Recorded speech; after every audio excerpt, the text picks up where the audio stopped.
The Dutch liked the good things and brought them home. The richest society in Europe then. And while the rest of Europe was not free, the Dutch valued freedom of individual worship, thought, and action. They valued trade, the very lineaments of a free and tolerant society which we cherish today.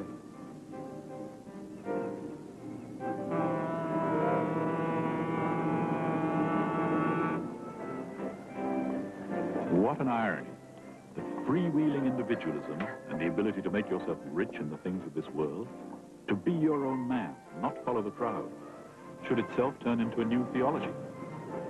It seems we always overdo it, even tolerance. Certainly one needs religion, but why not a secular religion? Well, the confirmation of the new theology of individualism was where you'd expect the theology to be, in the church.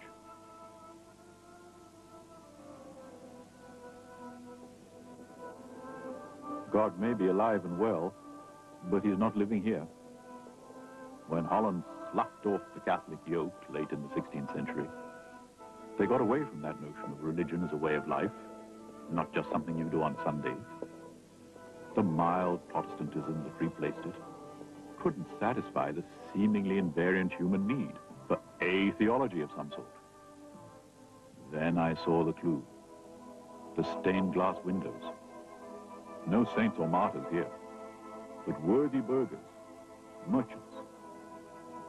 Trade as religion, the passage of money as the communion of the faithful. Find the new temple, I thought.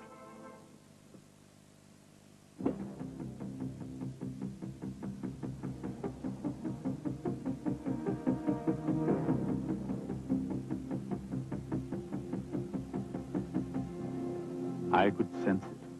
I was near the answer, where things had become more important than people, and we became a company of strangers. The heart of the mystery, the bank.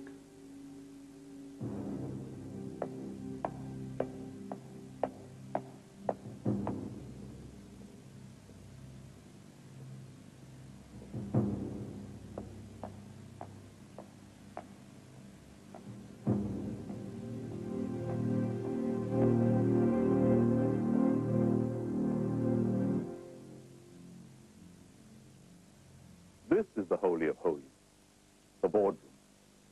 Solemn ecclesiastical words, like fiduciary and debenture, are murmured here. You know you're in the presence of a religious experience by various signs. The air of reverence, the ritual gestures, the sense of awe as of expecting a miracle, and of course, every religion has to have a deep mystery. I'll come back to the mystery later.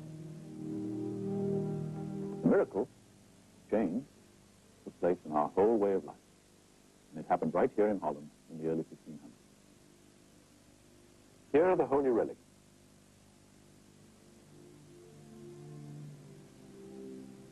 And their story is the story of the change. Once upon a time, B.C., before checks, deals were done face to face. All payment was in silver coin, its value determined by weight. But we're all humble sinners, I'm afraid. You see that this coin has been clipped, nibbled away at the edges, and those nibbles, mixed with a good deal of tin, no doubt, made into another coin, the original size, but no longer silver. Voila! 2 coins for the price of 1, the first creative accounting. And it was to end this sinning that the Dutch elders essentially created modern banking in 1609. All coins now deposited in the bank, evaluated by the bank, and all deals done face-to-face at the bank. Fine. But enter the sin of sloth. Why go to the bank at all when one can send a note? Please pay Jan Vander, etc. Note becomes check. I don't see my money anymore. It's not even there most of the time because the bank has loaned it to strangers. I don't even see people anymore. I'm a stranger in a company of strangers. And they've got my money.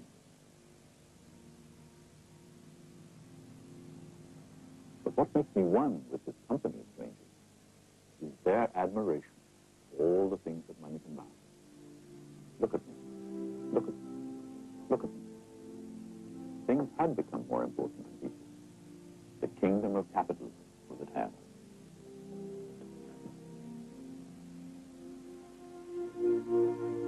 You know, religions talk of the promised land, the New Jerusalem. And it's surely no accident that for the early Dutch capitalists, the promised land was New Amsterdam, later to be known as New York. Oh, and the mystery at the heart of the new religion? The mystery is why in heaven, or I should say why on earth, do we want all of these things anyway? Well, most of us do. Isn't that beautiful? Yeah. Well, Joe, you gonna buy it or not? What, are you joking me? I'll be working for the rest of my life for this. And then I couldn't afford it. Come on, let's go. Ah, you got more money than the Catholic Church. Stop.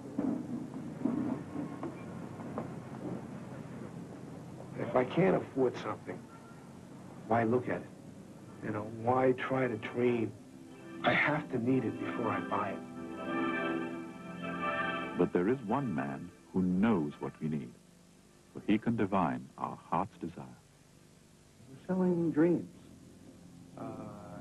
You've seen camera commercials for, you know, go out and buy this film.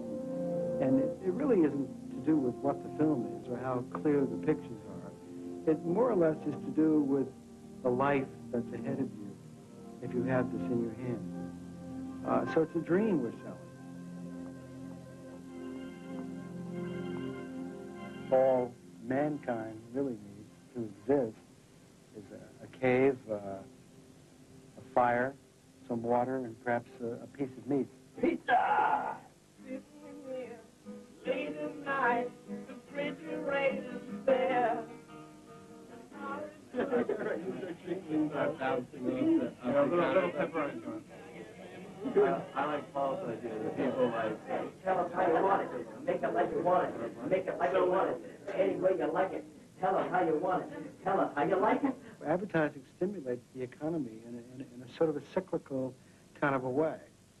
It creates demand, it creates need, it creates desire for a great range of products, which keep people, you know, humming along at whatever job it is that they do. It's a great feeling to have, to be able to get people to go out and buy your product and to say, hey, wow, look what I did. I did it. I had the power to move people's emotions and get them in two places, in their head and in their heart, and to really make a difference in the marketplace.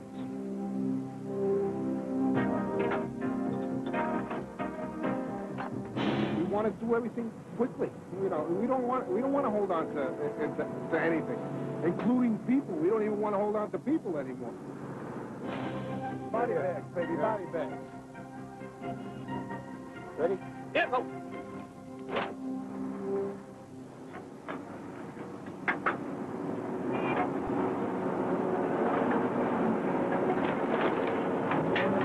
How you doing? Pretty good. I'll be out of here in a second. Huh? But I'll be out of here in a second. Take your time. It's hard to survive in this country. Son, Lack of education, Make that all right with you, lack of jobs, 30, 40 a day.